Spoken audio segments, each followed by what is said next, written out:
Hi, I'm Daniel Madison. These are the Madison Kittens.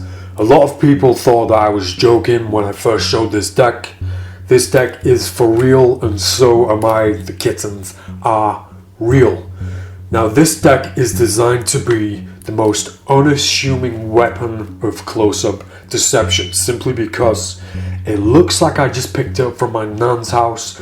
It looked like it was designed for my nan, and that is the intention right from the start. This deck was designed with the workers in mind. Imagine turning up to a gig with this deck, saying that you were running late or you forgot your playing cards, so you had to call into the local shop, and this is the only deck of cards that they had. Nobody is going to assume that this deck is loaded with deception. Any working magician will tell you at some point in their career, somebody will have asked them if the deck of cards they are using are special playing cards, trick decks. Nobody is going to assume that this is a trick deck, and nobody is going to assume that someone using a deck like this is serious and is for real. Therefore, the magic, the tricks, the deceptions that use these playing cards for is going to catch people off guard. Now, I'm going to open this deck and show you exactly what is inside, and I'm going to explain to you in this video all the secrets hidden in the Madison Kittens playing card. Starting with the box itself, when you open it, you see the tabs. You're going to see a 7 on one side and a heart on the other. There's a reveal hidden right there in the box itself. The deck itself is crushed finish, and it's traditionally cut, making for the best finish that applies not just to magicians and cardists, but also gamblers too. Now, before we look at the deck, the extra 4 cards that usually come with the deck of playing cards, 2 jokers and 2 extra spare cards, usually add cards, we've taken advantage of those 4 cards and given you 4 GAFF playing cards with this deck.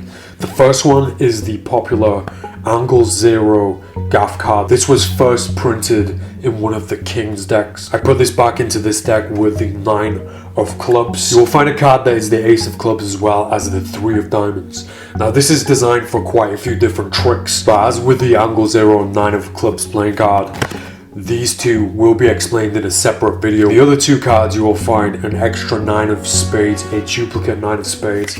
It's not just a duplicate. When you look on the back, one of the balls of yarn from the design is missing. This is to lend itself to the cat paw trick that's available now at Ellusionist. You'll also find an extra Ace of Spades. Now, this can be used as a duplicate, but the reason that we made 2 Aces of Spades, one of them you see Charlie the Crow flying. On the second Ace of Spades, you see Charlie has been eaten by the naughty kitty. Now, the deck is fully marked. It's very obvious when you know where the marking systems is. You want to be looking at the top right hand or the bottom left hand corner. This is designed for a dealer speed reading marking system, so you can't see the markings when it's at a distance. When you're dealing the cards and handling the cards, you can see those markings perfectly. There's also a one-way design built into the back of the deck. The deck itself, when you look closely at it, it looks a bit aged and used. That is very much intentional, because we really want this to look like you've picked it up from your nan's house, or it's an old deck that you've just found lying around somewhere. Once you take those GAFF cards out, you really get to appreciate the quality of the deck. It's really nice and thin. Because it's traditionally cut, it hands a little bit better than a standard deck of playing cards. And since I got hold of these, this is now my go-to deck. It's a real conversation starter. For those magicians who are a little bit nervous about approaching people, what an amazing way to approach people by showing them this deck of playing cards. It breaks the ice from the start, it's a laughing point, and then you get to catch people off guard when they think that you're not a serious performer based on your deck of playing cards. Although saying that, I consider myself a serious performer. This design is beautiful and it lends itself to my style of performances. And in a world where everybody's trying to be the coolest with deck designs, I want to have a little bit of fun. So these are the Madison Kittens playing cards. These are available right now at Ellusionist.com.